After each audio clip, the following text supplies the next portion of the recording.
বাংলাদেশ, এই বাংলাদেশে ইসলামকে বিজয় করার জন্য আমরাও এখান থেকে 313 জন চাই। পাওয়া যাবে? পাওয়া যাবে? আমি একটু দেখতে চাই, পাওয়া যাবে? আওয়াজে তো বোঝা যায় না, পাওয়া যাবে? আগামী দিনে যদি শাপলা চত্বর থেকে ওলামা একরাম আহ্বান করে আমাদের এবারের টার্গেট হলো নয়তোবা কাদিয়ানীদেরকে বাংলাদেশে অমুসলিম ঘোষণা করা হবে, তা না হলে বাংলাদেশ থেকে পিটায়া পিটায়া বঙ্গোপসাগরে ভাসিয়ে দেওয়া হবে। এই আন্দোলনে কারা কারা জীবন দেওয়ার জন্য প্রস্তুত? তাকবীর! কাফের কাফের কাদিয়ানীরা কাফের কাদিয়ানীরা কাফের কাফের কাফের সংসদে আইন চাই কাদিয়ানীরা নবীর পরে নবী নাই সংসদে আইন চাই নবীর পরে নবী নাই সংসদে আইন চাই নারায়ে তাকবীর আল্লাহু আকবার توكلوا عليه ونعوذ بالله من شرور أنفسنا ومن سيئات أعمالنا من يهده الله فلا مضل له ومن يضلله فلا هادي له ونشهد أن لا إله إلا الله وحده لا شريك له لا ضد له ولا ند له ولا مثل له ولا مثل له ولا مثيل له ولا شبه له ولا شبيه له ونشهد أن سيدنا وسندنا وحبيب ربنا وطبيبنا وطبيب قلوبنا ومولانا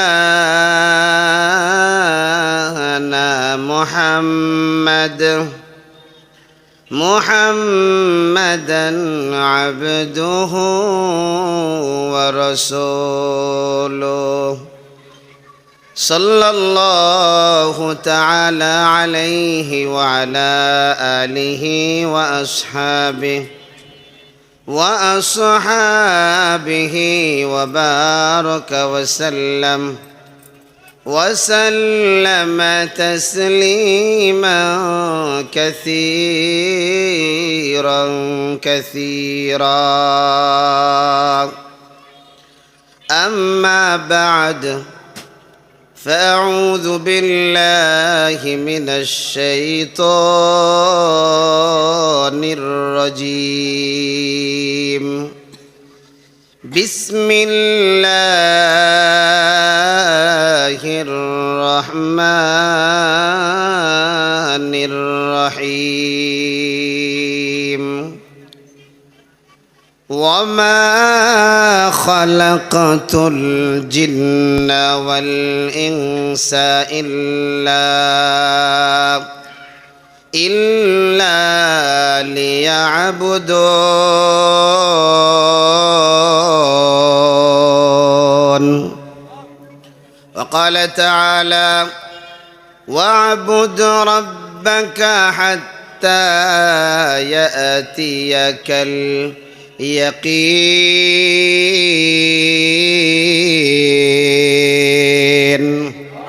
এটা জোরে পড়েন না আল্লাহু আকবার وقال صاحب القرآن رسول الله صلى الله عليه وسلم الشيطان جاثم على قلب بني آدم فإذا ذكر الله خنس وإذا غفل وسوس صدق الله المولانا العظيم وصدق رسوله النبي الكريم ونحن على ذلك من الشاهدين والشاكرين والذاكرين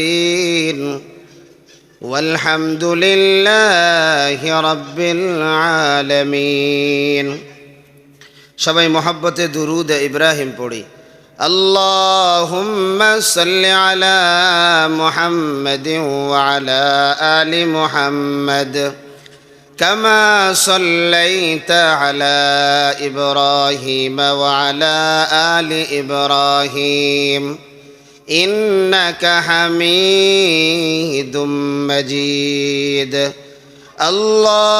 اللهم بارك على محمد وعلى آل محمد كما باركت على إبراهيم وعلى آل إبراهيم إنك حميد مجيد بلغ العلا بكماله كشف الدجى بجماله حسنت جميع خصاله صلوا عليه وآله محبت ذكر قولي لا إله إلا الله لا إله إلا الله لا إله إلا الله لا إله إلا الله لا إله إلا الله لا إله সবাই একটু মহব্বতে ইনশাআল্লাহ জবানটা খুলি একটু সবাই একসাথে জবান খুলি ইনশাআল্লাহ লা ইলাহা ইল্লাল্লাহ লা ইলাহা ইল্লাল্লাহ লা ইলাহা ইল্লাল্লাহ লা ইলাহা ইল্লাল্লাহ লা ইলাহা ইল্লাল্লাহ লা ইলাহা لا إله إلا الله محمد رسول الله صلى الله عليه وسلم سبحانك لا علم لنا إلا ما علمتنا إنك أنت العليم الحكيم رب اشرح لي صدري ويسر لي أمري واحلل عقدة من لساني يفقه قولي कौनैन का मुख्तार खुदा तुमको बनाया कौनैन का मुख्तार खुदा तुमको बनाया उम्मत से मेरा दिल की तमन्ना ये मदीना मुद्दत से मेरा दिल की तमन्ना ये मदीना तलवार बकट हो के नकल मैदान यासीर दुश्मन के मुकाबल तो लगा नारे तकबीर दुश्मन के मुकाबल तो लगा नारे तकबीर जोरे जोरे पड़ी मरहबा अल्हम्दुलिल्लाह পলাশবাড়ি কামাল গেট যুব সংঘের উদ্যোগে আয়োজিত আজকের চতুর্থ বার্ষিক ওয়াজ মাহফিলের আমার অত্যন্ত শ্রদ্ধাভাজন সম্মানিত সভাপতি জনাব অ্যাডভোকেট মোহাম্মদ আবু হানিফ, আজকের মাহফিলের প্রধান আলোচক, সারা বাংলায় আলোড়ন সৃষ্টিকারী ওয়াইজ আল্লামা মুফতি নজরুল ইসলাম কাসেমি হাফিজাহুল্লাহ, আমার আগে যিনি আলোচনা করেছেন বন্ধুবর হজরতুল আল্লাম জনাব হজরত মাওলানা মুফতি শাহ ওয়ালিউল্লাহ কাসেমি হাফিজাহুল্লাহ, মঞ্চে উপস্থিত আছেন আমন্ত্রিত মেহমান আল্লাহ লা ইলাহা ইল্লাল্লাহ লা ইলাহা ইল্লাল্লাহ লা ইলাহা লা ইলাহা ইল্লাল্লাহ মুহাম্মাদুর রাসূলুল্লাহ সাল্লাল্লাহু আলাইহি ওয়াসাল্লাম। আলহামদুলিল্লাহ। তো অল্প কিছুক্ষণের ভিতরেই আমাদের বাপজান আল্লামা মুফতি নজরুল ইসলাম কাসেমি হাফিজাহুল্লাহ চলে আসবেন। তো আমরা ইনশাআল্লাহ দোয়া করি এবং বাহিরে যারা আছি আমরা দ্রুত প্যান্ডেলে ঢুকে পড়ি। আল্লাহ পাকের দরবারে অসংখ্য শুকরিয়া যে আল্লাহ পাক অত্যন্ত দয়া করে মায়া করে আমাকে আপনাকে বৈরী আবহাওয়ার ভিতরে জান্নাতের বাগানে আসার বসার তৌফিক দান করেছেন। এজন্যে প্রাণ খুলে মন খুলে আওয়াজ করে কালিমাতুশ শুকুর পড়ি আলহামদুলিল্লাহ।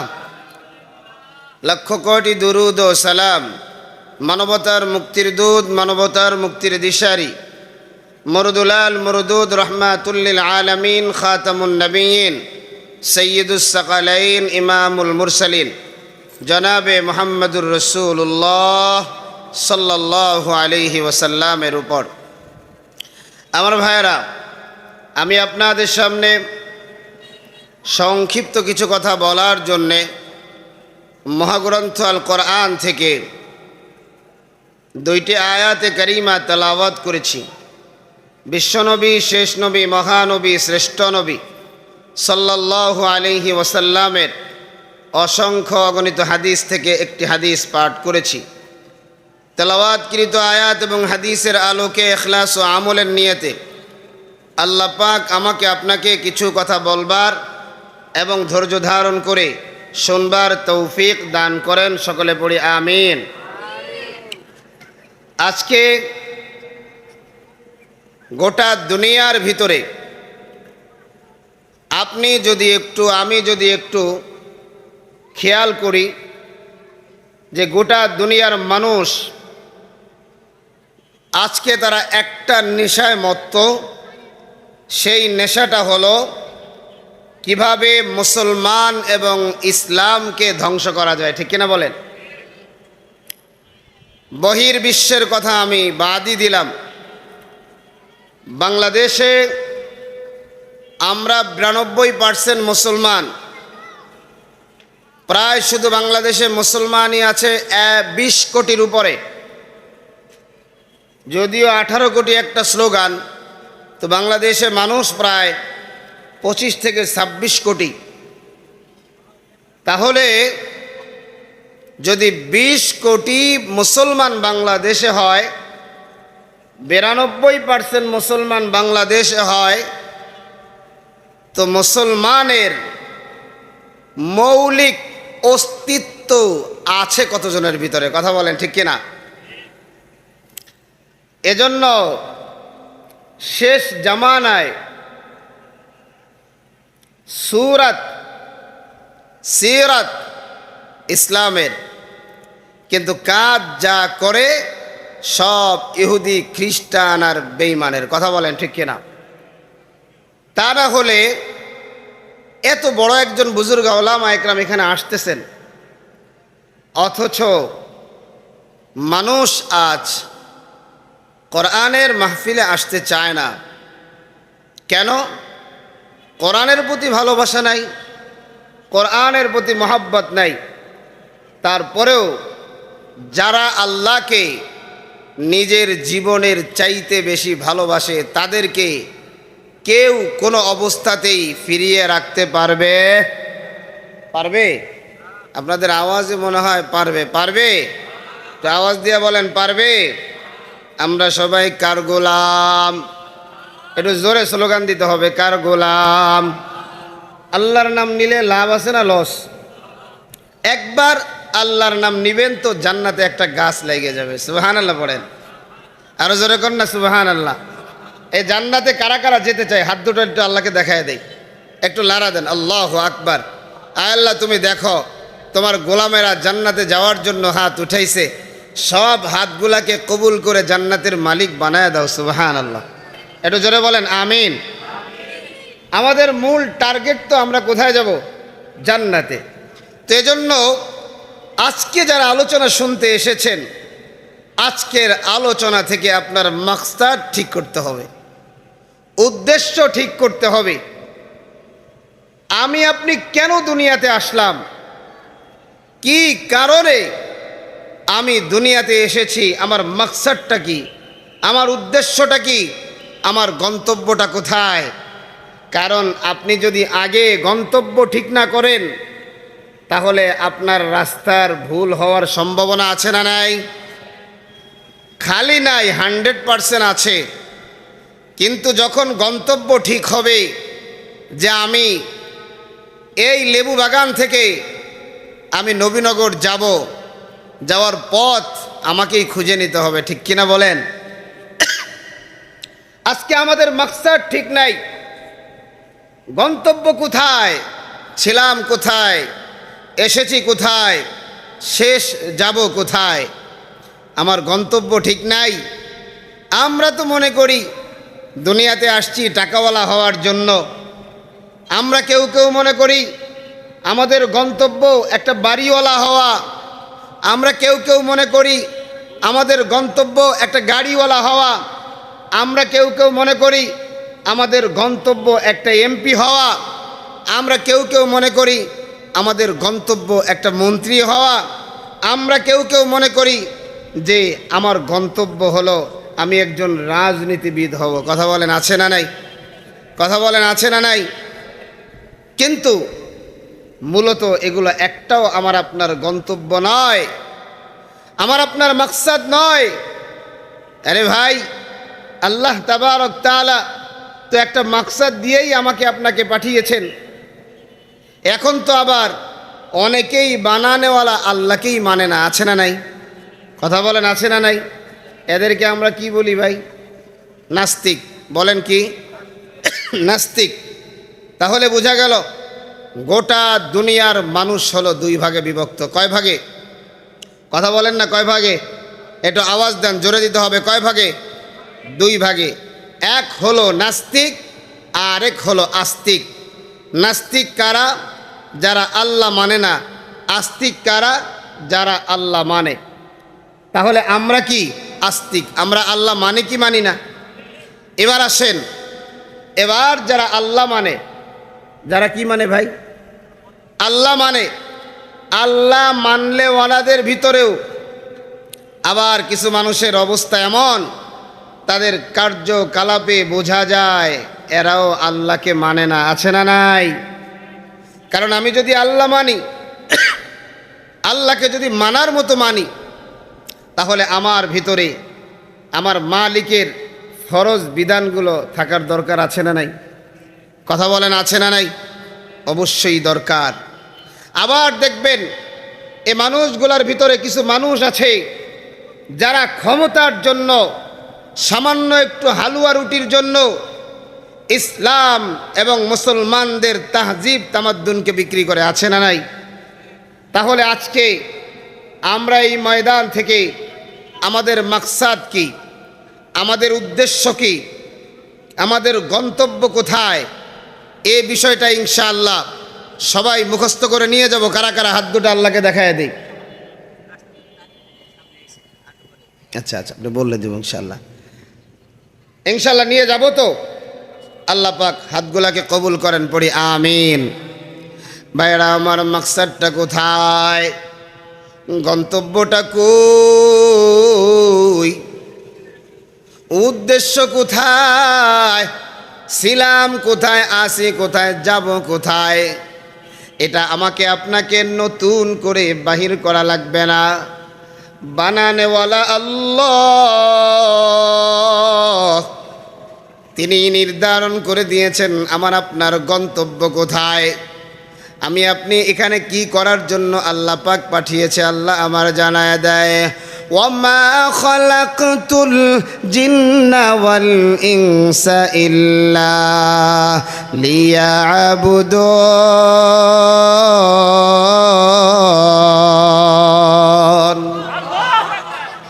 আল্লাহ কত চমৎকার করে বলতেছেন, মা খালাকতুল জিন্না ওয়াল ইনসা। আল্লাহ বলেন আমি জিন এবং মানুষকে কোনো উদ্দেশ্যে বানাই নাই, ইল্লা লিয়াবুদুন, তবে একটা মাত্র উদ্দেশ্য হলো মানুষ এবং জিন আমি মাওলার গোলামি করবে। গোলামি হবে কার? যিনি সৃষ্টি করেছেন। সৃষ্টির কাজ কি, স্রষ্টা সৃষ্টির কাজ কি সেটাও ব্যাখ্যা করে দিয়েছেন। গোলামি হবে কার? একটু জোরে বলেন। শাহাদাত আঙ্গুলটা এমন করে উঁচা করেন সবাই, লম্বা করে লম্বা করে লম্বা করে জোরে বলেন, গোলামি হবে কার? জীবন গেলেও গোলামি হবে কার? জীবন থাকলেও গোলামি হবে কার? এবার হাতগুলা নামান। আবার সেই 313 জনের একটা বাহিনী দরকার, কথা কন ঠিক কিনা?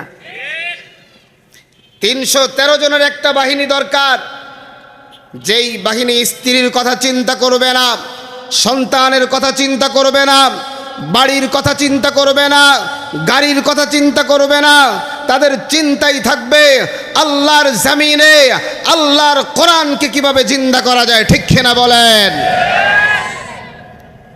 আজকে একটু বহির্বিশ্বের দিকে তাকায় দেখেন, মুসলমানরা আজকে কি পরিমাণ নির্যাতিত নিষ্পেষিত। আমাদের পার্শ্ববর্তী দেশ ভারতের দিকে তাকায় দেখেন, ভারতের পশ্চিম বাংলার দিকে তাকায় দেখেন, যেই পশ্চিম বাংলায় গত কয়েকদিন আগে নির্বাচন হয়েছে, নির্বাচনে ভারতের বর্তমান মোদিজির বিজেপি পশ্চিম বাংলায় নারায়ে তাকবীর, আল্লাহু আকবার, নারায়ে তাকবীর, আল্লাহু আকবার। কাসিম সাহেব হুজুরের আগমন, শুভেচ্ছায় স্বাগতম, কাসিম সাহেব হুজুরের আগমন, শুভেচ্ছায় স্বাগতম। ঢাকাবাসীর পক্ষ থেকে, লাল গোলাপ শুভেচ্ছা, পলাশবাড়ির পক্ষ থেকে, লাল গোলাপ শুভেচ্ছা, যুব সমাজের পক্ষ থেকে লাল গোলাপ শুভেচ্ছা। নারায়ে তাকবীর। আল্লাহু আকবার। সবাই জোরে সরে বলেন আলহামদুলিল্লাহ। আপনারা যার জন্য অপেক্ষা করছেন হুজুর আলহামদুলিল্লাহ চলে এসেছেন, সবাই পড়েন না আলহামদুলিল্লাহ। হুজুরকে পাওয়া অনেক বড় ভাগ্যের ব্যাপার। আলহামদুলিল্লাহ আল্লাহ পাক মিলিয়ে দিয়েছেন। আবার ওয়েদারটা কত সুন্দর, কত সুন্দর। আজকে বিকালেও বৃষ্টি হয়েছে, কিন্তু আলহামদুলিল্লাহ আল্লাহ পাকের আকাশ এখন শান্ত আছে। আল্লাহ পাক যেন আমাদের মাহফিলের কার্যক্রম যত সময় পর্যন্ত চলবে তত সময় পর্যন্ত যেন এভাবে শান্ত ঠান্ডা রাখে। সকলে পড়েন আমিন। যে কথা বলছিলাম ভাই, আজকে এই ভারতে কি দেখলাম, বিজেপি পশ্চিম বাংলায় যখন থেকে তারা পার্লামেন্টে যাওয়ার সুযোগ চলে আসলো, মুসলমানের বাড়ি ঘরে আগুন। দেখেন নাই আপনারা? দেখেছেন কি না? মুসলমানের ঘর বাড়িতে আগুন, মসজিদ পর্যন্ত তারা দখল করেছে।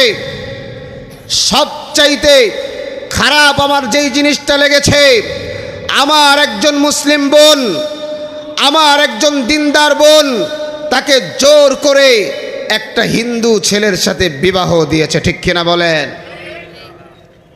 পার্শ্ববর্তী রাষ্ট্র হিসাবে আমরা তাদের স্বজাতি মুসলমান ভাই হিসাবে আমার আপনার কিছু দায়িত্ব আছে না নাই? কথা বলেন, আছে না নাই? সেই দায়িত্ববোধ থেকে বলছি, আগামী দিনে যদি বাংলাদেশের ওলামা একরাম, বাংলাদেশের আলেম সমাজ, তৌহিদি জনতা আগামীতে যদি ঐক্যবদ্ধ হয়ে আবার স্লোগান দেয়, আবার যদি স্লোগান দেয় গাজওয়াই হিন্দের আহ্বান করা হয়, ভারত দিল্লি মসনদ এটা আমাদের, কেল্লা এটা আমাদের, আমাদের সম্পদ এবার আমরা দখল করতে চাই, দখল করতে গিয়ে যদি জীবনটা দিতে হয়, কারা কারা তৈয়ার? নারায়ে তাকবীর, নারায়ে তাকবীর। দিন ইসলাম, দিন ইসলাম, ইসলামের শত্রুরা হুঁশিয়ার, সাবধান। নারায়ে তাকবীর। ছুটে আয় ইসলামেরই নির্ভীক সৈনিকেরা, খতম কর কাদিয়ানীদের চালাচা মন্ডা জোলা। ঠিক না বলেন? ছুটে আয় ইসলামেরই নির্ভীক সৈনিকেরা, খতম করবে দিনের ওই প্রেতাত্মারা। ছুটে আয় ইসলামেরই নির্ভীক সৈনিকেরা, খতম কর কাদিয়ানীদের চালাচা মন্ডা জোলা।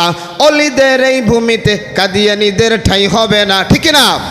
অলিদের এই ভূমিতে নাস্তিকদের ঠাঁই হবে না। ঠিক না বলেন? কারণ এটা অলি আউলিয়ার ভূমি। এদেশেও ভারতের প্রেতাত্মারা আছে না নাই? কথা বলেন, আছে না নাই? আমরা দেখেছি আমার দেশের কিছু মানুষ ভারতের রয়ের সাথে বৈঠক করেছে, আমরা দেখেছি আমেরিকার সাথে বৈঠক করেছে। আমরা তাদেরকে বলতে চাই, ভারতের দালাল যারা রয়েছে, আমেরিকার দালাল যারা রয়েছে, অনতি বিলম্বে তোমাদেরকেও বাংলার মুসলমান দেশ ছাড়া করবে। ঠিক কিনা বলেন? কারণ এদেশ আমার, এদেশ আমাদের। ঠিক কিনা বলেন? দেশটা নয় তো কারো বাবার ভিটা, করবে মন চাহিলেই যখন যেটা। ঠিক না বলেন? এ দেশের ইঞ্চি ইঞ্চি মাটির সাথে আমার মা, আমার বাবা, আমার দাদা, আমার নানা, তাদের রক্ত লেগে আছে। সুতরাং সেই রক্তের এক এক ফোঁটার হিসাব নেওয়া হবে। ঠিক কিনা বলেন? আমার বড় দুঃখ লেগেছে। আমি আমার কষ্ট থেকে কথাগুলো বলছি। আপনারা কতটুকু জানেন এদেশে শুয়ারের গোস্ত আমদানি হচ্ছে? নাউজুবিল্লাহ পড়বেন না? কারা আমদানি করছে? যারা ক্ষমতায় বসে হালুয়া রুটির ভাগিদার ছিল।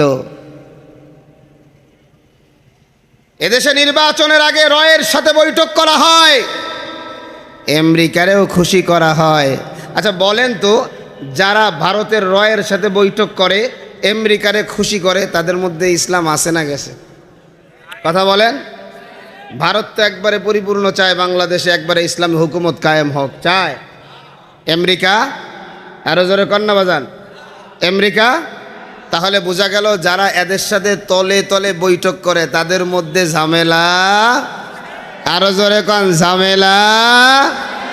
বর্তমান যে সংসদটা সাজানো হয়েছে, সেখানে শাহবাগী নর্তকী আছে না নাই? কথা বলেন, আছে না নাই?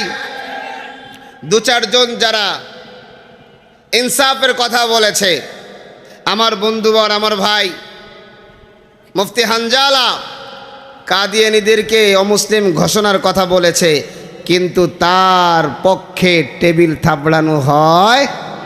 কথা কন না কেন? মুসলমানরাই থাপড়ায় নাই। তাইলে ওই উসুলে যে কাদিয়ানীদেরকে কাফের মনে করবে না, সেও কি ভাই? সেও কি ভাই? তাহলে পার্লামেন্টের অবস্থাটা কি? শাহবাগী নর্তকী মহিলারাও এখন পার্লামেন্টে। সুতরাং আমাদের ভবিষ্যৎ কি হবে জানে কে? আরো জোরে কন। তবে উলট পালট দেখলে 24-এ যেমন রক্ত দিয়েছি, আবার যদি 26-এও রক্ত দেওয়া লাগে, কারা কারা তৈয়ার?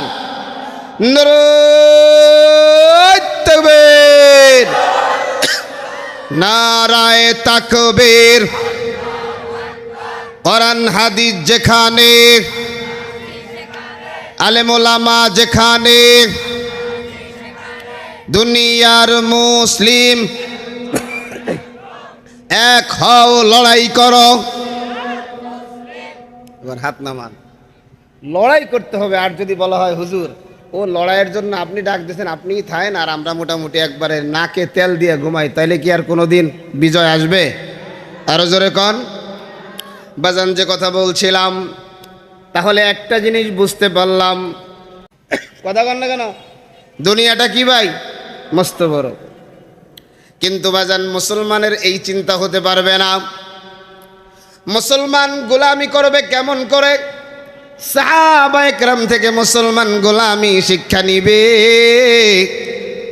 কারণ নবীজির অনেক সাহাবী এমন আছে যেই সাহাবীরা সারাদিন রোজা রাখছে, সারাদিন রোজা, এবং আবার একটা দিনই শুধু রোজা না, বছর বইরা রোজা রাখছে।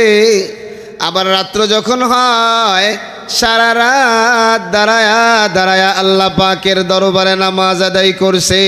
সুবহানাল্লাহ। তাইলে সারা রাত যারা নামাজ পড়লো, বলেন তো এদের ফরজ ঠিক আছে না নাই? অবশ্যই আছে। সর্বপ্রথম ফরজ ঠিক করতে হবে, এরপরে ওয়াজিব ঠিক করতে হবে, এরপরে সুন্নাতে মুআক্কাদা ঠিক করতে হবে, এরপরে সুন্নাতে জায়েদা, এরপরে গিয়া নফল। সাহাবায়ে কেরাম, একজন সাহাবী নাম হলো আব্দুল্লাহ ইবনে আমর ইবনুল আস রাদিয়াল্লাহু তাআলা আনহু। আব্দুল্লাহ ইবনে আমর ইবনুল আস রাদিয়াল্লাহু তাআলা আনহু সারা রাত দাঁড়ায়া দাঁড়ায়া নামাজ পড়ে, সারা দিন রোজা রাখে, রাত এবং দিন 24 ঘন্টা গোলামি করে। কার?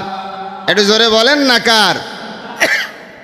তাইলে এবার আব্দুল্লাহ ইবনে আমর ইবনুল আস রাদিয়াল্লাহু তাআলা আনহুকে তার বাবা আমর ইবনুল আস রাদিয়াল্লাহু তাআলা আনহু বিবাহ করাইছেন।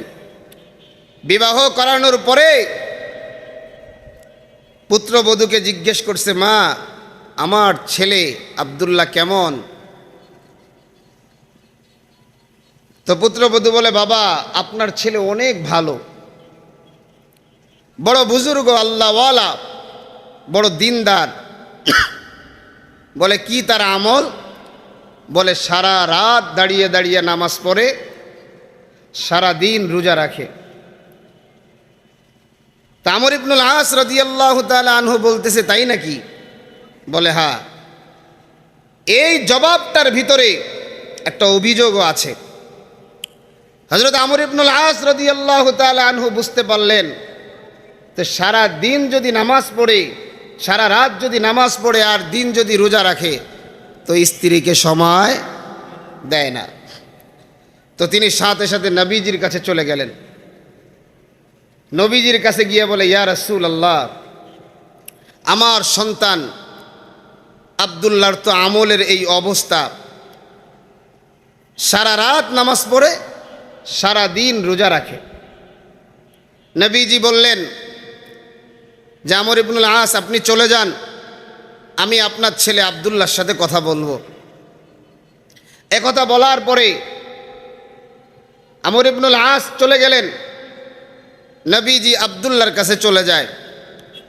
আব্দুল্লাহর কাছে গিয়ে বলতেছে, আব্দুল্লাহ, আপনি কেমন আছেন? বলে, ভালো আছি।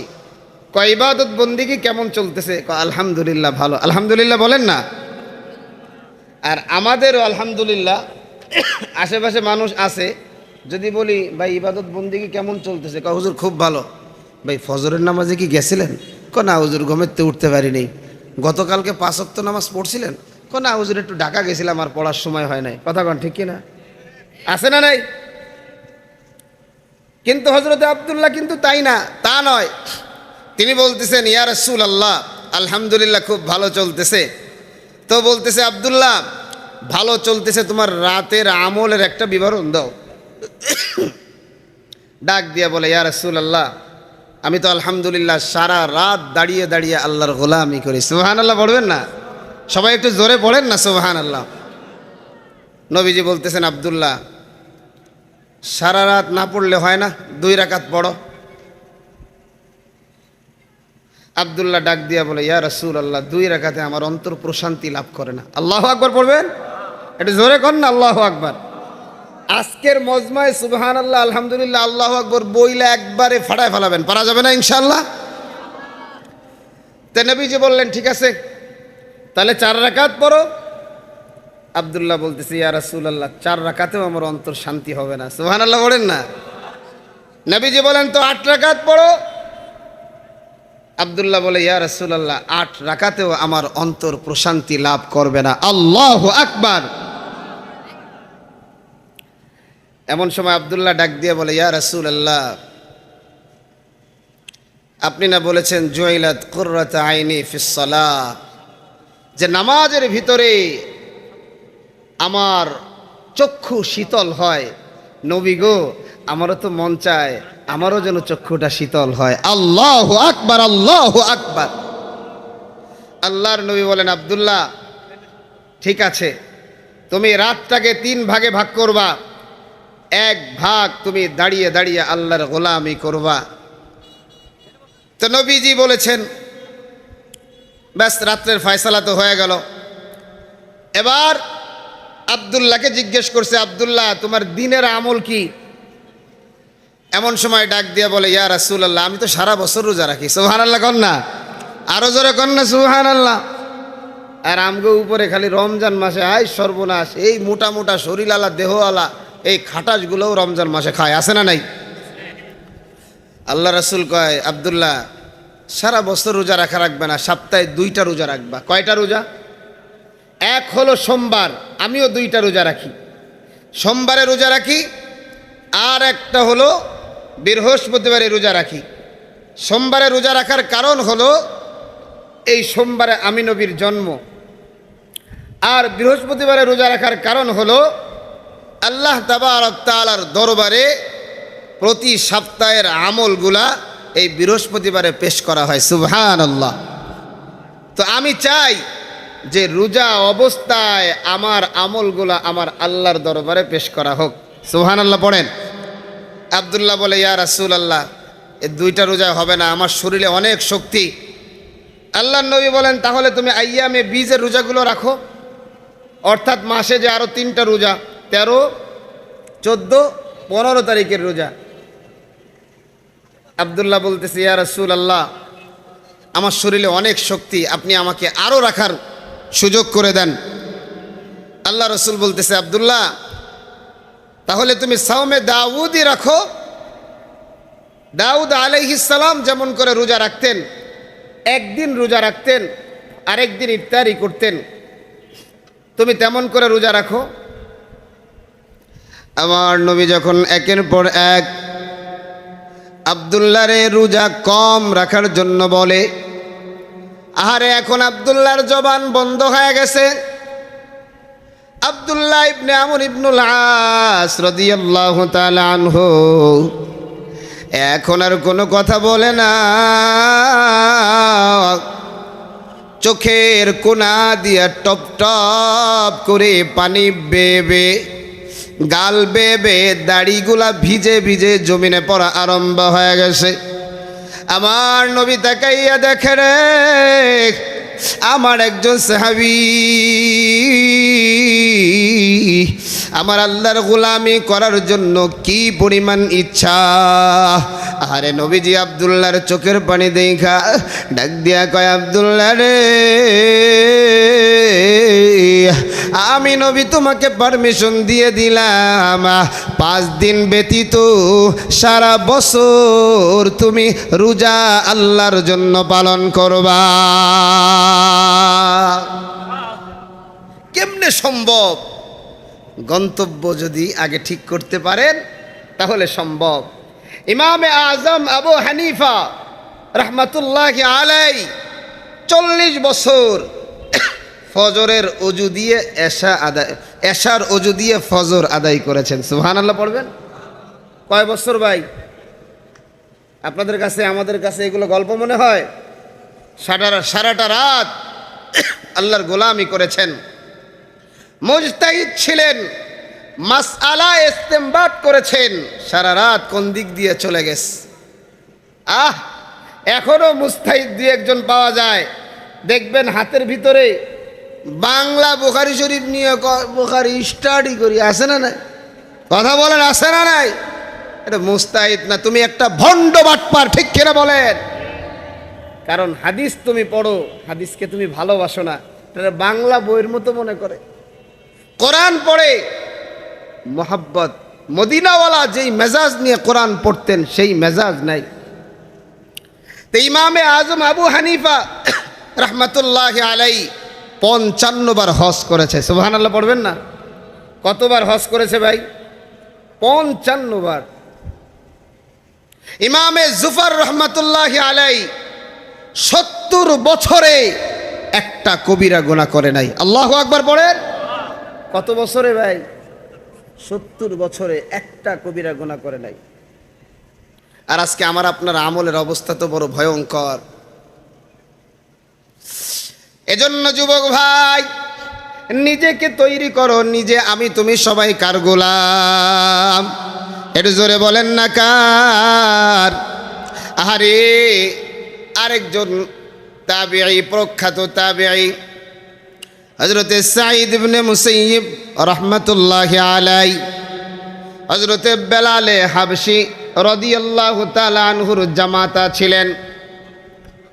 সাঈদ ইবনে মুসাইয়িব রাহমাতুল্লাহি আলাইহি 40 বছর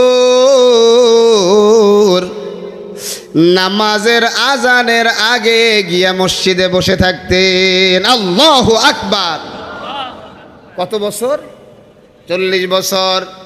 আরে ধরেন, মনে করেন এশার আজান হবে 8টায়, আল্লাহর পাগল 8টা বাজার আরো 20 মিনিট 15 মিনিট আগে মসজিদে হাজির হয়ে গেছে। সাথীরা ডাক দিয়া কয়, সাঈদ, আপনার বিষয়টা তো আমি বুঝতে পারলাম না। আজানের আগে আগে আপনি মসজিদে গিয়ে বসে থাকেন। এ সাঈদ, আজানের আগে তো মসজিদে যাওয়ার দরকার নাই, আপনি আগে আগে যান, কারণটা কি? আহারে হযরতে সাঈদ রাদিয়াল্লাহু তাআলা আনহু ডাইকা ডাইকা বলে, ভাই, আমি আগে আগে আল্লাহর ঘর মসজিদে যাওয়ার কারণ কি জানো? মসজিদে মিনারা থেকে আজানের আওয়াজ আসার পরে যদি মসজিদে যাই, আমার আমলটা যদি এমন হয়ে যায়, কাল কিয়ামতের ময়দানে কঠিন বিপদের সময় আল্লাহ যদি আমারে ডাইকা ডাইকা বলে, সাঈদ রে, 30 বছর 40 বছর 50 বছর হায়াত তোমারে আমি দিয়েছিলাম, ও সাঈদ, কোনদিন মসজিদে আজানের আগে তুমি আসো নাই, তোমারে ডাইকা ডাইকা আমার দরবারে সাজদা দেওয়ার জন্য আনা লাগছে। ও ভাই, বলো না, আমি ওই সময় মালিকের দরবারে কি জবাব দেব? আমি আমার আল্লাহর দরবারে কি জবাব দেব? জোরে কন্যা আল্লাহু আকবার। মেজাজটা কি চিন্তা করেছেন যে আমি আল্লাহর দরবারে দাঁড়াবো? আল্লাহ যদি বলে যে গোটা জীবনটাই মসজিদের আজান শুনে মসজিদে আসছো, এজন্য আমি আজকে 40টা বছর মসজিদের মিনারা থেকে আজানের আওয়াজ আসার আগে মসজিদে ঢুকে যাই। সুবহানাল্লাহ। আল্লাহ নবীও জানায় দিয়েছেন, যাদের দিলটা মসজিদের সাথে সম্পৃক্ত, এই মানুষগুলা কিয়ামতের ময়দানে আরশের নিচে জায়গা পাবে। জোরে কন না সুবহানাল্লাহ। আর একটু জোরে বলেন না সুবহানাল্লাহ। এই জন্য ভাই, গোলামির নমুনাটা একটু খেয়াল করো। আমিও গোলাম, সাহাবা একরামও গোলাম ছিলেন। আমিও নামাজ পড়ি, সাহাবা একরামেরও নামাজ ছিল। আমিও পর্দা করি, সাহাবা একরামের পর্দা ছিল। মানে আমার আপনার গোলামিটা একটা গণ্ডির ভিতরে, মন চাইলে কিছু করি, মন চাইলে কিছু সারি। কিন্তু সাহাবা একরাম যেই মেজাজে গোলামি করেছে, ওই গোলামি আমার মধ্যে আসে না। ও ভাই, আব্দুল্লাহ ইবনে আমর ইবনুল আস রাদিয়াল্লাহু তাআলা আনহু আস্তে আস্তে বয়সটা যখন বাড়া আরম্ভ হয়ে যায়, এক সময় বয়স যাইতে যাইতে 79 বছরে ঠেকা যায়। আব্দুল্লাহ রোজা রাখে না, আস্তে আস্তে দুর্বল হয়ে গেছে। এমন সময় চিকিৎসার জন্য ডাক্তারকে হাজির করা হয়। ডাক্তার ডাক দিয়া কয়, ভাই আব্দুল্লাহ, একটু রোজাটা কি আর একটু ছেড়ে ছেড়ে রাখা যায় কিনা? মানে একটু গ্যাপ দিয়ে দিয়ে রোজাটা রাখা যায় কিনা। আব্দুল্লাহ ডাক দিয়া কয়, ডাক্তার মন চাইলে চিকিৎসা করো, না মন চাইলে তুমি এখান থেকে চলে যাও, কিন্তু একটা কথা শুনে নাও, এই নবী আমাকে রোজা রাখার পারমিশন দিয়েছে, সুতরাং তোমার পারমিশন দেওয়ার দরকার নাই। জোরে জোরে কোন আল্লাহু আকবার। পারমিশন দিয়েছেন কে? আল্লাহর বান্দা রোজা অবস্থায় নিজের জীবনের শেষ নিঃশ্বাস ত্যাগ করেছে। সুবহানাল্লাহ। কি অবস্থায়? কারণ আল্লাহ পাকের যতগুলা হুকুম আছে রোজাটা একটু আলাদা না? কি বলেন, আলাদা কি না? আমার ভাইরা, এজন্য চিন্তা একটা দোকান, ফিকির একটা দোকান। ওয়া আম্মা মান খাফা মাকাম রাব্বিহি ওয়া নাহান নাফসা আনিল হাওয়া ফাইন্নাল জান্নাতা হিয়াল মাআওয়া। আল্লাহু আকবার। আল্লাহ আমার জানায়া দেয়, যারা আমি আল্লাহর সামনে দণ্ডায়মান হওয়াকে ভয় করে, ভয় আছে না নাই? আমি আল্লাহর সামনে দণ্ডায়মান হওয়াকে যারা ভয় করে, তাদের মধ্যে দুনিয়া প্রেমিক তারা হতে পারে না, ক্ষমতার কোনো প্রেম তাদের মধ্যে থাকতে পারে না, বাড়ির প্রেম তাদের মধ্যে থাকতে পারে না, নারীর প্রেম তাদের মধ্যে থাকতে পারে না। প্রেম তো একটাই হবে, অন্তরের মধ্যে তো একজনের জন্য জায়গা থাকবে, তিনি কে? একটু জোরে বলেন নাকি? একটু আওয়াজ দিয়া ভিতর থেকে বলেন নাকি? এ যুবক ভাই, ও কলিজার টুকরা বুড়া বাবা, এ লেবু বাগানের পর্দার আড়ালে আমার মা, এই জন্য মালিকের প্রেমিক হয়ে যাও। মালিকের প্রেমিক যারা হয় তারা কোনো ধরনের মালিকের হুকুমের খেলাফ চলতে পারে না। জোরে জোরে কোন ঠিক কিনা? জন্য মালিকের প্রেম। আর একমাত্র গোলাম তো মালিকের প্রেমেই মত্ত থাকবে। গোলাম যিনি হবে তিনি তো অন্য কারো প্রেমে মত্ত থাকা যাবে না। দেখবেন আমাদের দুনিয়ার জমিনে যারা রাজনীতি করে, আছে না নাই ভাই? আছে না নাই? দেখবেন সারাদিন নেতার পিছনে পিছনে ঘোরে, ঠিক কিনা? সারাদিন কার পিছনে? নেতার। যে আমি যদি নেতার ডানে থাকি, আমি যদি বামে থাকি, আমি যদি তার সামনে থাকি, তাহলে কি হবে? যে নেতা আমাকে বিভিন্নভাবে প্রোটোকল দেবে, ঠিক কিনা বলেন? তাইলে আমি আপনি যদি নিজেকে পরিপূর্ণভাবে আল্লাহর গোলামি দাবি করি, কার গোলামি? আল্লাহর গোলামি দাবি করি, তাহলে সব সময় জিকির ফিকির থাকবে কার? কথা বলেন কার? আরো জোরে কোন? এজন্য ভাই খুব খেয়াল করে যে সাহাবা একরামের উদ্ধৃতি দিয়ে দিয়া আমি কিন্তু আপনাদের সামনে কথাগুলো পেশ করছি। এভাবে যদি আমরা চলতে পারি ইনশাআল্লাহ আমরাও দামি হয়ে যাব, ঠিক কিনা বলেন? আল্লাহ যে জান্নাত বানাইছে কাদের জন্য? কথা বলেন, কাদের জন্য? কি জান্নাতে যাওয়ার চিন্তা ভাবনা নাই? আছে, আছে। তাহলে জবান দিয়ে যদি আওয়াজ না বাহির হয় তাহলে তো জান্নাতে সহজে যাওয়া যাবে না। জান্নাত বানাইছেন কাদের জন্য? আরো জোরে কন। আর দুনিয়ার নাজ নিয়ামত বানাইছে কাদের জন্য? এজন্য হাদিসে আসছে, আদ-দুনিয়া সিজনুল মুমিন ওয়া জান্নাতুল কাফের। এই দুনিয়াটা মুমিনের জন্য কি ভাই? কারাগার। কি কারাগার? তো খুব আরামের জায়গা, হ্যাঁ না কষ্টের জায়গা? হ্যাঁ, কষ্টের জায়গা। আর বেঈমানের জন্য এটা হলো বালাখানা। তাহলে আমাদের আসল বাড়ি কোথায়? কথা বলেন না কেন? এজন্য বাজান মাকসাদ ঠিক করেন। মাকসাদ যদি ঠিক হয়ে যায়, উদ্দেশ্য যদি ঠিক হয়ে যায়, গন্তব্য যদি ঠিক হয়ে যায়, তাহলে আপনার ভিতরে আর কোনো সময় শয়তান গালেব হবে না। শয়তান আপনাকে ধোঁকা দিয়া বোকা বানাইতে পারবে না। এ যুবক, এই জন্য মূলটা নিয়ে চিন্তা করো রে বাবা, আসলটা নিয়ে চিন্তা করো রে বাজান। আমার আল্লাহ কি উদ্দেশ্যে আমারে বানাইলেন, আর আল্লাহ বানায়া আমারে কি উদ্দেশ্যে পাঠাইলেন? ছিলাম কোথায়, আসি কোথায়, আমার গন্তব্য কোথায়? গন্তব্য যদি ঠিক করতে পারো তাহলে তোমার উপরে শয়তান বিজয় হতে পারবে না। আরে নবীর সাহাবী আমিরুল মুমিনিন খলিফাতুল মুসলিমিন হযরত ওমর ফারুক রাদিয়াল্লাহু তাআলা আনহু আল্লাহর নবীর সাহাবী যেদিন দুনিয়া থেকে বিদায় হয়ে যায়, নবীর সাহাবীর ইন্তেকালের পরে নবীর সাহাবীকে গোসল করানোর জন্য গোসলখানায় ঢুইকা যায়। যেই সাথীরা গোসল করায় ওই সাথীরা যখন শরীর থেকে কাপড়টা খুলে ফেলে, জামাটা খোলার পরে পিঠে যখন পানি দিয়ে হালকা করে একটা ডলা দেয়, তাকায়া দেখে রে আমিরুল মুমিনিন খলিফাতুল মুসলিমিন হযরতে ওমরের পিঠের ভিতরে লম্বা লম্বা কালো কালো দাগ দেখা যায়। আল্লাহু আকবার। আরে সাথীরা এই অবস্থা দেখে চোখের পানিটা ছাইরা দেয়, ছাইরা দিয়ে একটা চিৎকার মেরে বলে, কে আছো রে? আমিরুল মুমিনিন খলিফাতুল মুসলিমিনের শরীরের ভিতরে মনে হয় চাবুকের আঘাত। কে আমিরুল মুমিনিনের শরীরের মধ্যে পিঠের ভিতরে চাবুকের আঘাত দিতে পারে? এমন সাহসটা কার?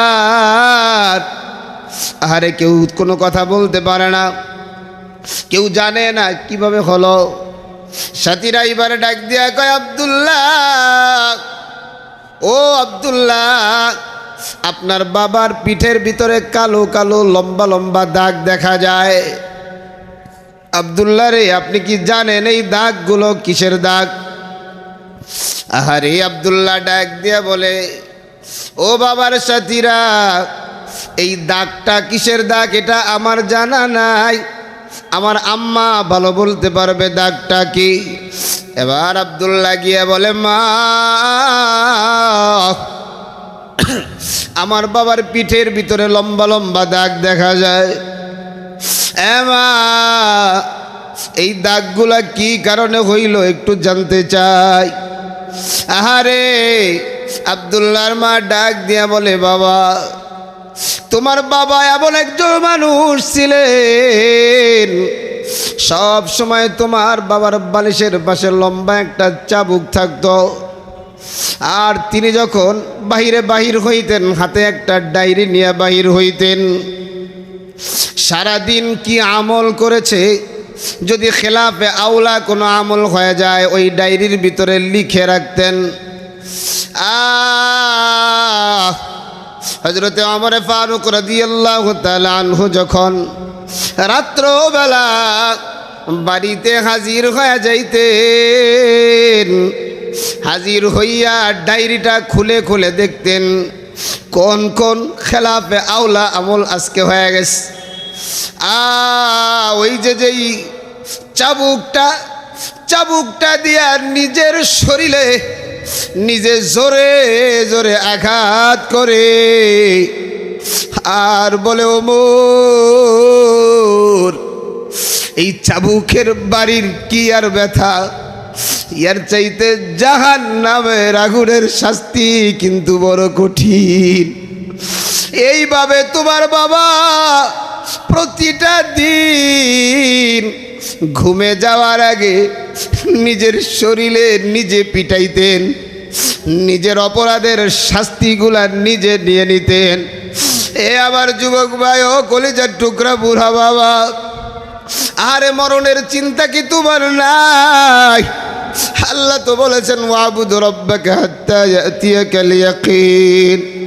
এ গোলাম, তোমার কিন্তু মরা লাগবে, জন্য মরণ আসার আগ পর্যন্ত আমার গোলামি করো।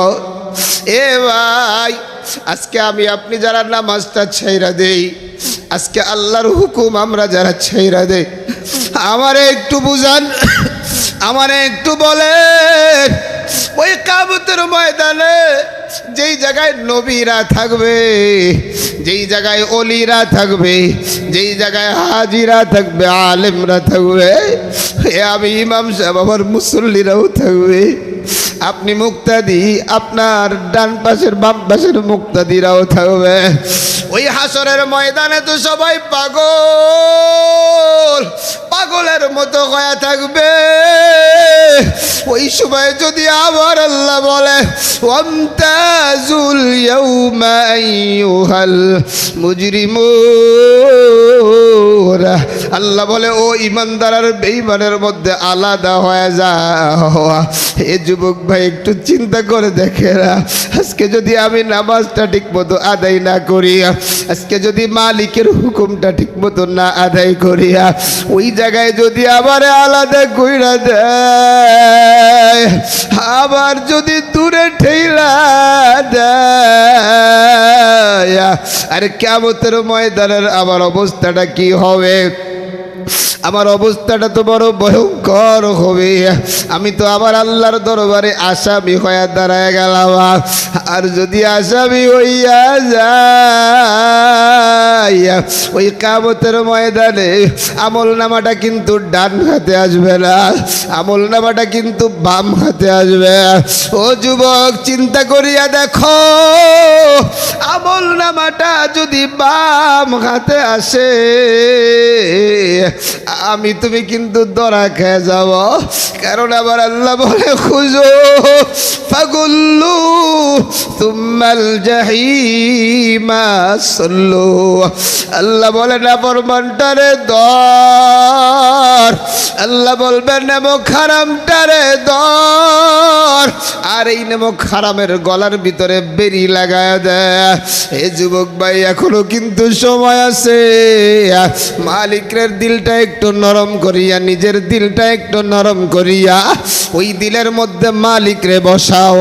ওই দিলে আর কাউকে বসানো যাবে না, বাড়িকে দিলের মধ্যে ঢুকানো যাবে না, গাড়িকে দিলের মধ্যে ঢুকানো যাবে না, মাকে দিলের মধ্যে বসানো যাবে না, সন্তানকে দিলের মধ্যে বসানো যাবে না, স্ত্রীকে দিলের ভিতরে বসানো যাবে না।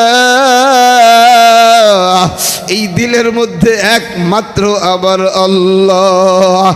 আরে কুরবানি তো চলে আসছে রে ভাই, ইব্রাহিম নবীর ইতিহাস তো আপনারা সবাই জানেন। আরে মালিকের নবী ইব্রাহিম অন্তরের মধ্যে সন্তানের একটু ভালোবাসা মহব্বত ছিল, যার কারণে সন্তানরে কত দূরে ঠেলে দিয়েছে। এই দিলের মধ্যে একমাত্র মালিকরে ঢুকাইতে হবে। আল্লাহরে যদি ঢুকাইতে পারি, ওই কিয়ামতের ময়দানে ডান হাতে আমল নামা আসবে, হাসতে হাসতে আল্লাহর তরি জান্নাতের মেহমান হয়ে যাব। জোরে জোরে কোন সুবহানাল্লাহ। ও জান্নাতে কারা কারা যাইতে চাই বাজান, একটু হাতটা উঠাই, একটু হাতটা লড়া দেন না। আল্লাহ সব হাতগুলাকে কবুল করো, পড়ি আমিন। এজন্য বাজান ওই জান্নাতে আমরা সকলেই যাইতে চাই, কিন্তু জান্নাতে যাওয়ার জন্য যেই মেডিসিন দরকার সেই মেডিসিন আমার আপনার মধ্যে নাই, ঠিক কিনা বলেন? সেই মেডিসিনটাই হলো মালিকের গোলামির মেডিসিন। আল্লাহ আমার জানায় দেয় ইন্নাল্লাযীনা আমানু ওয়া আমিলুস সালিহাতি কানাত লাহুম জান্নাতুল ফিরদাউসি নুজুলা।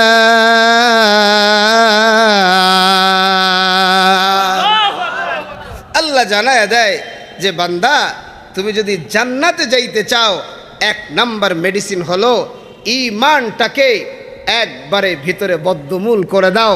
কারণ ঈমান আর কুফরি এক জায়গায় হতে, কথা বলেন না কেন? এই যে লাইটের আলো আর অন্ধকার এক হতে পারে? কারেন্ট চলে যাবে, অন্ধকার হয়ে যাবে, কারেন্ট আছে তো অন্ধকার দূরীভূত হয়ে যাবে। তাহলে বোঝা গেল ঈমান আর কুফরি কোনো সময় এক জায়গায় বাস করতে পারে না। এবার ঈমানটা হবে কার মতো? ঈমানটা হবে কার মতো? দেখেন হযরতে বেলাল রাদিয়াল্লাহু তাআলা আনহুর উদাহরণ ঈমানের ব্যাপারে অনেকেই পেশ করে, যে হযরতে বেলালকে কি পরিমাণ কষ্ট দেওয়া হয়েছে, কথা কন ঠিক কিনা? এরপরেও ঈমান ছাড়ছে? আরো জোরে কন। জীবন ছাড়ছে, মাগার কি ছাড়ে নাই? ঈমান ছাড়ে নাই। এবার মনে করেন যদি বলা হয় এই জায়গা থেকে আমরা যারা আছি চলেন যাই, এখান থেকেই যাব বাতিলের বিরুদ্ধে জিহাদ করার জন্য, সবাই যাওয়ার জন্য রাজি আছেন? এই যে 6 জন ইনশাআল্লাহ বললেন, বাকিরা সবাই যাবেন? ইনশাল্লাহই বলতে পারেন নাই তো যাবেন কিভাবে? সবাই যাবেন? আরো জোরে বলেন যাবেন, আওয়াজ দিয়ে বলেন যাবেন। এজন্য আমি শুরু দিয়ে বলেছিলাম 313 জন, 13 জনের একটা বাহিনী চাই। আলহামদুলিল্লাহ এই যে যুব সংঘ আছে, এদের উদ্দেশ্যটা কি? দিন প্রচার করা। উদ্দেশ্য কি ভাই? দিন প্রচার করা। হযরত বেলাল রাদিয়াল্লাহু তাআলা আনহু তিনি কালিমাওয়ালা ছিলেন, কালিমাওয়ালা ছিলেন, তার উপরে যেই কষ্ট গেছে, নির্যাতনের স্টিম রোলার চলেছে, এমন একজনের উপরে যদি বর্তমানে চলে সাইরে দে মাকান দে, বেশি কথা কন ঠিক কিনা? কিন্তু তারপরেও এমন মানুষ আছে না নাই? আফগানিস্তান বিজয় করেছে তো আমার আপনার মতো মুসলমান, ঠিক কিনা কন? আমার আপনার মতো মুসলমান বিজয় করেছে কিনা? এবার বাজান যে কথা বলতে গেছিলাম যে ঈমানওয়ালা হইতে হবে। হযরতে বেলাল রাদিয়াল্লাহু তাআলা আনহু তিনি যখন কালিমাওয়ালা হয়ে গেলেন, তার দুনিয়ার যেই মালিক উমাইয়া যখন জানলো কি কাজটা করেছিল, এটা খালি একটু চিন্তা করেন, খালি চক্ষুটা বন্ধ করে চিন্তা করেন। সৌদি আরবে যারা গিয়েছেন, সৌদির যেই জমিনটা আছে, বালুগুলো কি পরিমাণ গরম, এই গরম বালুর ভিতরে হযরতে বেলাল রাদিয়াল্লাহু তাআলা আনহুকে শোয়া দিয়েছে। শুধু শোয়া ক্ষান্ত হয় নাই, বেলাল রাদিয়াল্লাহু তাআলা আনহুর বুকের উপরে বিশাল এক পাথর, আরে পাথরটারে যখন বেলাল রাদিয়াল্লাহু তাআলা আনহুর বুকের উপরে রাখছে, বেলাল রাদিয়াল্লাহু তাআলা আনহু জবান দিয়ে শ্বাসটাও তেমন জোরে ছাড়তে পারে না, কিন্তু এরপরেও জবানে আহাদ, আল্লাহু আহাদ, আমার জীবন যাবে এরপরেও আমি আল্লাহকে ছাড়বো না। এরকম ঈমানওয়ালা হতে হবে ভাই, বাজান এমন ঈমানওয়ালা হইতে হবে। আজকে আমি জান্নাত চাই, আজকে আমি মালিকের দরবার থেকে জান্নাত চাই, কিন্তু আমার ভিতরে ঈমান কাজ করে না, ঈমানের জজবা নাই। আমার ভাই গুনাহ করতেছে আমার সামনে প্রকাশ্যে, আমার স্ত্রী বেপরদায় আমার সামনে বাহির হয়ে যাইতেছে, আমার মেয়ে বেপরদায় আমার সামনে বাহির হয়ে যাইতেছে, আমার 12 বছরের সন্তানটা নামাজ পড়ে না, আমার 12 বছরের সন্তানটা নামাজ পড়ে না। আমি বাবা হিসেবে তাকায় তাকায় দেখতেছি আমার ঈমানের, এই ঈমানের কি দাম আছে ভাই। এজন্য 1 নাম্বার হলো ঈমানকে মজবুত করো বাজার, ঈমানওয়ালা হয়ে যাও। বাড়িওয়ালা হও না, গাড়িওয়ালা না, নারীওয়ালা না, ক্ষমতাওয়ালা না, ঈমানওয়ালা যদি হইতে পারো, তাহলে যদি তুমি কালো হও, চাই তুমি সুন্দর হও, চাই বাড়ি থাকুক আর না থাকুক, মরতে দেরি হবে আল্লাহর তরি, জান্নাত আল্লাহ দিতে দেরি করবে না। সুবহানাল্লাহ। আরে নবীর সাহাবী আম্মার ঈমানওয়ালা হয়ে গেছে, তার মা সুমাইয়া ঈমানওয়ালা হয়ে গেছে। আবু জাহেল আম্মারকে একটা খুঁটির সাথে বেঁধে রাখছে, সুমাইয়াকে আরেকটা খুঁটির সাথে বেঁধে রাখছে। আবু জাহেল কয়, আম্মার তুই কি ঈমান ছাড়বি না? তোর ভয়ঙ্কর একটা অবস্থা দেখবি। আম্মারের মা বলতেছে, সুমাইয়া আম্মার জীবন যাবে বাবা, এরপরেও ঈমান ছাড়বি না। আমি আমার সন্তান জন্ম দেই নাই যে সন্তান বেঈমানের ভয়ে ঈমান হারা হয়ে যাবে। হযরত সুমাইয়া রাদিয়াল্লাহু তাআলা আনহার শরীর থেকে কাপড়টা টেনে টেনে খুলেছে। সুমাইয়া রাদিয়াল্লাহু তাআলা আনহার শরীরের পশমটা ব্লেড দিয়ে কেটেছে, লাশটা জমিনে পড়ে গেছে। লজ্জাস্থানের ভিতরে বল্লম দিয়ে আঘাত করে সুমাইয়া রাদিয়াল্লাহু তাআলা আনহাকে দুনিয়া থেকে বিদায় করে দিয়েছে। হযরত আম্মারকে শেষ করে বিদায় করে দিয়েছে। আমার তো ভাবতে অবাক লাগে, আজকে মুসলমান ভারতে নির্যাতিত হয়, বাঙালি মুসলমান যখন চুপ থাকে, মুসলমান যখন কাশ্মীরে নির্যাতিত হয়, বাঙালি মুসলমান যখন চুপ থাকে, মুসলমান যখন ফিলিস্তিনে নির্যাতিত হয় বাঙালি মুসলমান চুপ থাকে, তখন আমার কেন যেন দিলের ভিতরে একটা ভয় কাজ করে, না জানি আল্লাহ পাকের গজব কোন সময় চলে আসে। এই মুসলমানগুলা চিৎকার করে বলতেছে, আল্লাহ সেই দলটা আসবে কবে যারা আমাদেরকে বিজয় করার জন্য জীবনটাকে উৎসর্গ করবে। আজকে আমার মনে হয় ভারত থেকে, ভারতের পশ্চিম বাংলা থেকে আমার মুসলমান ভাই বোনেরা বলতেছে, আমার মনে হয় গজওয়াইন খুব দ্রুতই চলে আসছে। এজন্য প্রত্যেকটা যুবককে দিল ভাঙ্গা কণ্ঠে বলে দিতে চাই, কান্নাওয়ালা চোখে বলে দিতে চাই, যুবক প্রস্তুত হও, নয়তো ইসলামী হুকুমত নয় শাহাদাত। কথা বলেন ঠিক কিনা? এ জীবন চাই না, যেই জীবন থাকার পরে মুসলমানদেরকে নিপীড়ন হতে দেখব, নিষ্পীষণ হতে দেখব, ঠিক কিনা বলেন? আল্লাহ পাক আমাদের সকলের ঈমানটাকে হযরতে বেলাল রাদিয়াল্লাহু তাআলা আনহুর ঈমানের মতো মজবুত করে দেন, পড়ি আমিন।